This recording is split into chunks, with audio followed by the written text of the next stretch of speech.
if they can get it over the line, and you're saying it's when, not if now, and that sort of seems to be the case. It is such a statement signing, isn't it? And it's probably going to be the biggest fee of the summer. I'm not entirely sure, which one would break it now. And obviously, other players are going to go for probably 70 or 80 million. There's a couple of strikers who you'd imagine sort of go for that, but Liverpool are going to be paying the biggest fee for one of the biggest talents in Europe at a fantastic age, and to do that as champions is really something, isn't it? Yeah, I think it was. It's that old saying, like, you'd need to fix the roof while the sun's shining, or whatever it is. And I think that rings true here, because Liverpool could have easily won the league and think, well, brilliant, FSG could have been like, we've won the league now, let's just, put 30, 40 million down. But no, they're going to make this a dynasty rather than a one-off, as I think I've talked about on here before.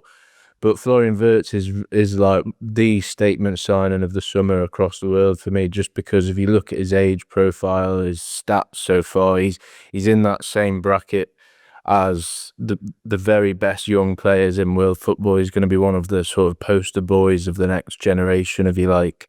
And he comes to Liverpool with a big reputation, but also I think from what I gather, he's not got a huge ego, and I think he will be open to letting Slot improve him, and knowing what we know about Slot, he will improve him further. It's a brilliant signing, and maybe he will take a while to bed in, but from what I know about him, he won't. He'll hit the ground running. And yeah, just absolutely phenomenal bit of business from Liverpool to pull it off, especially when Bayern and City were lurking as well. He's decided to go to Liverpool over them, which is it's a statement in itself. So let's talk a little bit more about his personality, because you've been over there in Germany. You've been, I say, speaking to him. You spoke to him. He smiled at you, which is perfectly understandable. I do the same when I see Lewis across the crowded room. But just being around people who know him better than we do, being around people who've watched his development, and being around people who have been supporters of him as well as sort of writing about him. How have you found that, and how highly regarded, and what levels of esteem are there for Florian Wirtz within Germany itself? Well, with everyone I spoke to, I asked a question at the end, like, is there any negatives here? And none of them answered it. I think the worst thing that anyone said was that he's quite boring in terms of his media output. They almost described him, well, they didn't actually use these words, but the way they described him reminded me a bit of how Cole Palmer is in terms of his sort of deadpan, dry delivery, which may make some funny social clips for the Liverpool Twitter account, whatever, when he signs. But it was just brilliant to speak to people. So I spoke to like the German experts who have been watching him since he was a teenager. I spoke to the fans as well, and got a real, what would you call it, outlook on how the Germans view him. And they really view him as the crown of Germany at the moment, like the real gem of their country. They said they've got Musiala as well, but Wirtz is more of a complete player, and he can do pretty much everything.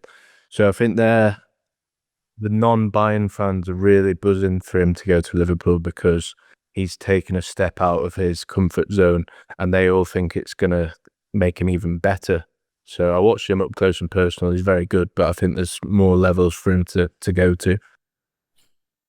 Yeah, and with his age, there will be more levels that he can go to, and that's what's so exciting for Liverpool, isn't it? Is that, first of all, that he's put his faith in Arne Slot and the coaches at Liverpool, and the setup at Liverpool to develop him. But also, as Liverpool supporters, we're all watching all the YouTube compilations and stuff like that. But he's a player you've seen anyway, and that's the great thing about him, is that people knew how good he was. Liverpool haven't unearthed this kind of like hidden gem here.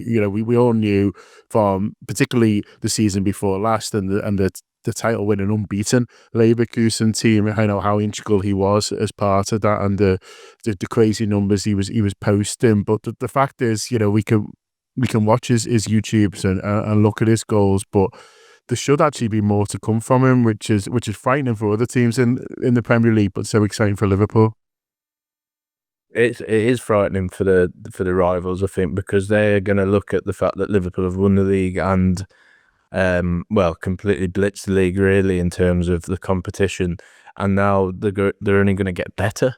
So that would be frightening if you're a Mikel Arteta or a Pep Guardiola or whoever else may be challenging for the league, because City clearly wanted him, but they've had to settle for Ryan Cherky, and Arsenal, their business this summer is going to be okay, like Zubamendi and probably that Sesko as well. But I think when you look at the teams and how they've strengthened, Wirtz just takes Liverpool to a different stratosphere in terms of, this is no slight on Szoboszlai, but he's going to contribute so many more goals and assists than Liverpool already have from that sort of behind the striker position.